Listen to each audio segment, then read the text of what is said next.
waited 9 months to find out when or if CM Punk would return to AEW.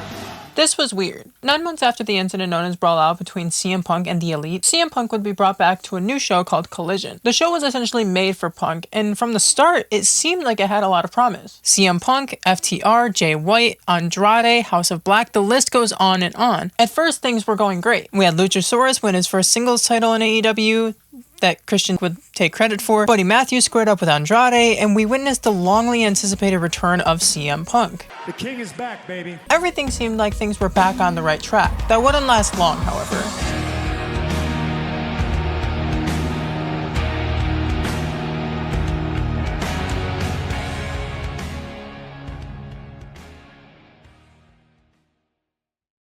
On the June 17, 2023 edition of Collision, following an injury combined with the Brawl Out incident, CM Punk would make his longly awaited return to AEW. With a new shaved look, his boots around his neck, and a red bag in hand, Punk made his way to the ring with a lot on his mind. In typical Punk fashion, he takes the AEW flag off the mic before addressing some things that have been going on. Making shots at the Elite, the roster, discussing his injury, Punk made it clear that he was done being nice. I don't know if you guys heard, but I'm tired of being nice. The promo got people hyped up and excited for the imminent second run of CM Punk. I also want to point out really quick that how different in comparison his debut promo in AEW was compared to his return promo in Collision. Possibly for me, the most important thing I'm going to say right now, and this is for everybody at home, this is for everybody who bought a ticket, this is for everybody in the back. If at all through my journey, any of my personal choices or decisions related to my life made you feel disappointed or let down, I understand. If you all try to understand that I was never going to get healthy physically, mentally, spiritually, or emotionally, staying in the same place that got me sick in the first place. Gone 10 months with a ruptured tricep tendon, tore it straight off the bone. But I'm still here. And as long as I am, this is the professional wrestling business. It's a business of grown-ups. This has never been a popularity contest. We all know I probably would have lost that one a long time ago.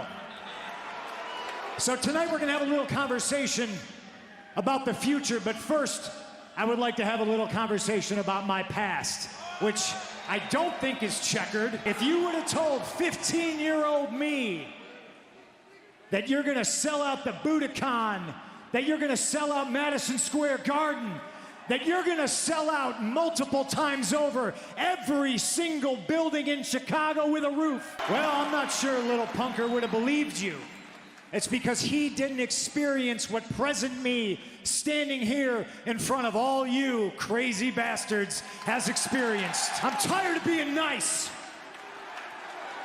Tell me when I'm telling lies. His AEW debut promo was so full of vibrance and hope, and you could tell he was just so excited to get in the ring and wrestle all of the new guys and see what kind of magic he could create with Darby Allin, Hangman Page, the Young Bucks, Jon Moxley. But this promo just seemed so aggressive and so sick of everything. He seemed like he just didn't want to be there as much as he used to, and I kind of understand where he's coming from. Later that night, CM Punk would team with FTR to face the likes of Jay White, Juice Robinson, and Samoa Joe. The match was decent and the crowd seemed really invested, but the hype would slowly die down as the weeks rolled by. As the weeks went on, you can kind of feel CM Punk's passion for wrestling die out. It seemed like he just stopped caring about AEW or pro wrestling as a whole. It felt like the CM Punk we had before he left in 2014. I'll show you what I mean when I get there, but for now, let's get to the second week of Collision.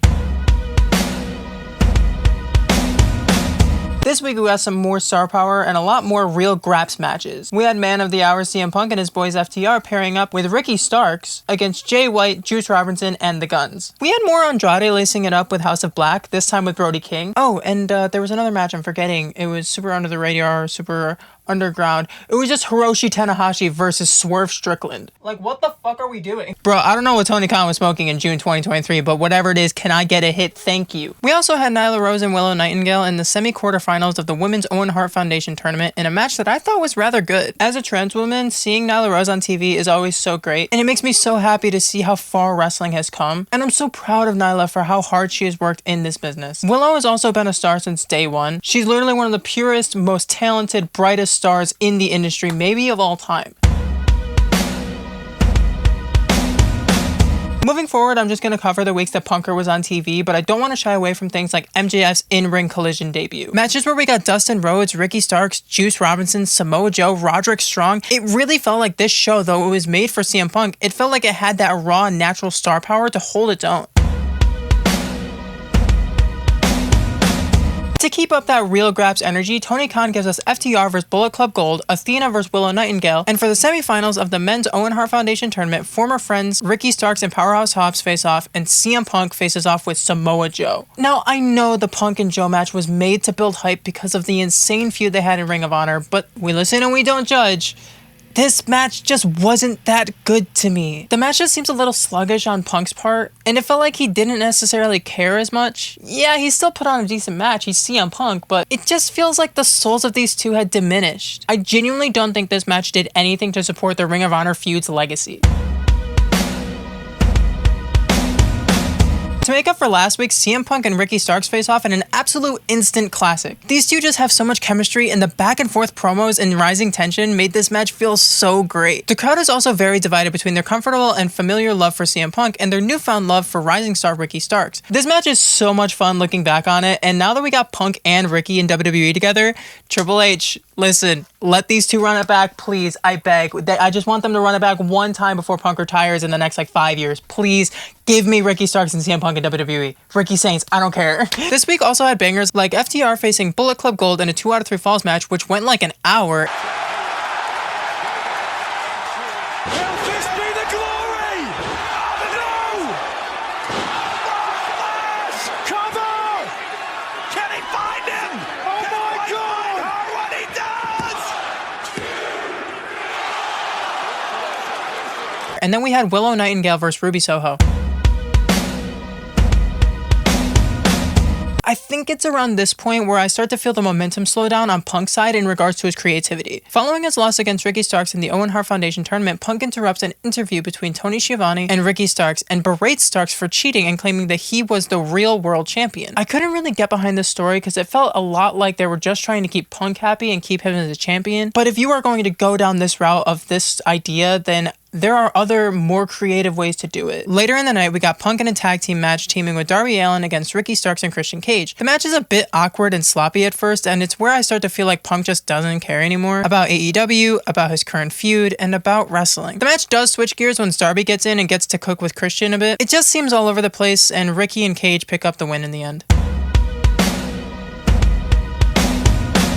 This week, CM Punk didn't have a match. He appeared in an interview with Tony Schiavone carrying around the bag that he's been carrying around for weeks at this point, which contained the AEW Real World title. In the interview, Punk says that he doesn't know if he is wrestling at the upcoming All-In pay-per-view at Wembley Stadium and that he intends to find out. He then reiterates what he said to Ricky Starks about him being a cheater. He then reveals that the AEW World Championship has been in the bag the entire time, that he is the Real World Champion, spray painting an X on the front of it. Ricky then comes out saying he deserves a title shot, in which CM Punk agrees. He then announces that the following week will be Ricky Starks for CM Punk for the Real World Championship with special guest referee Ricky the Dragon Steamboat. This whole segment was just a bunch of whining and repeating things that have been said for the last few weeks. It genuinely felt like a big nothing story that was just being done for the sake to keep CM Punk on TV. Which people tuned in because 1, it's CM Punk, and 2, the buzz from the Brawl Out incident was still fresh in everybody's mind. At the time, people were taking every word that CM Punk said so seriously, to the point where people were theorizing that every single promo was about Tony Khan, the Bucks, or Kenny Omega, or it was just all weird. It was a weird time.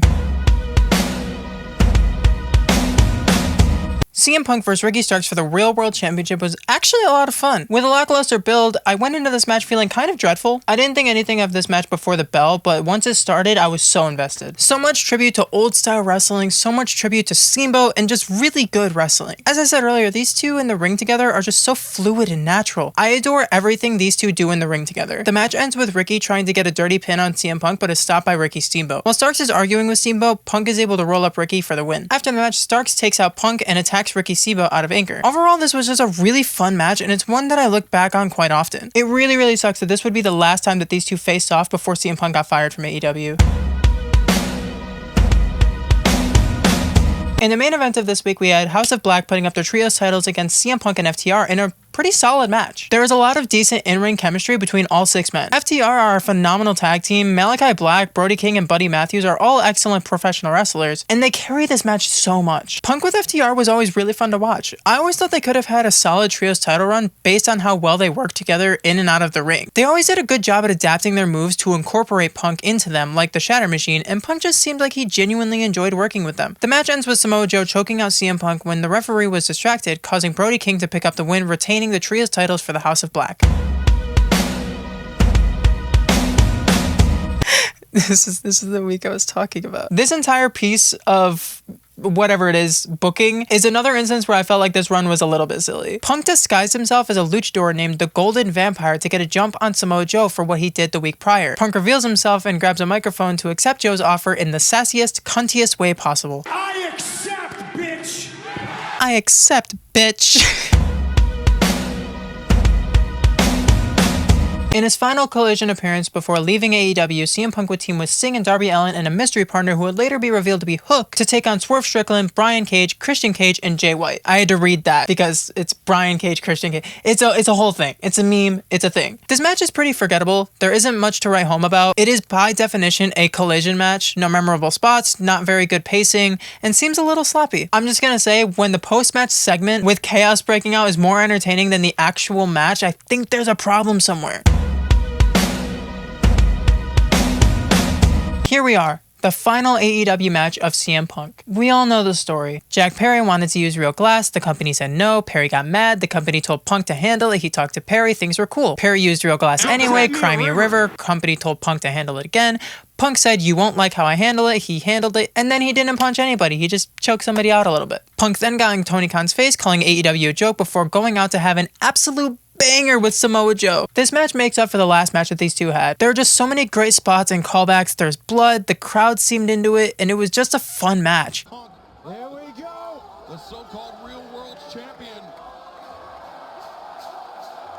I love this match with all of my heart. I love CM Punk and Samoa Joe with all of my heart. If we never get to see these two face off again, I am content with this being the last match. It is a perfect storybook ending for a feud that will live on in infamy and pride for decades to come. I wholeheartedly think that CM Punk had a pretty great first run in AEW. I think that there were a lot of great matches, and I think that he did genuinely care about it at one point. It just sucks that things ended the way they did with AEW, and AEW hasn't been the same since. I am thankful that CM Punk was able to find his way again in WWE, and I do not think that would have happened without AEW. AEW single-handedly did what everybody thought was impossible, and that's bring CM Punk back to professional wrestling. It is such a shame that such a polarizing and entertaining figure would be brought to such extreme lengths of anger and mistreatment from a company that ceased caring in his second run with the company. However, though he seemed like he did not care as much, and the creative was all over the place, he did have a handful of solid matches. And I'm happy that we got those out of this weird run. Thank you all so much for watching. I have been writing this video on and off for a couple months now. I was kind of waiting off to see if I was going to have a change of heart going through all of the matches again, and update, I didn't. I really appreciate everybody watching and subscribing. I know this video is really short, I just really wanted to do this video, and actually, like, the day it's uploaded is, I think, 2 years exactly from his return on Collision. I've been having a blast sitting down and writing videos, and I have so many more ideas that are coming out in the next couple of months. I think I have like 6 more videos that I'm uploading this year, which is really cool. Some are wrestling related, some aren't. If you don't like wrestling, you have something to look forward to. I really can't wait for you guys to see what I have in store for you. Before I go, please go check out my Patreon. It helps out the channel a bunch, especially making these videos. It can get really expensive, and supporting yourself is very difficult. So just please go check that out. And yeah, with that being said, I'll see you guys eventually.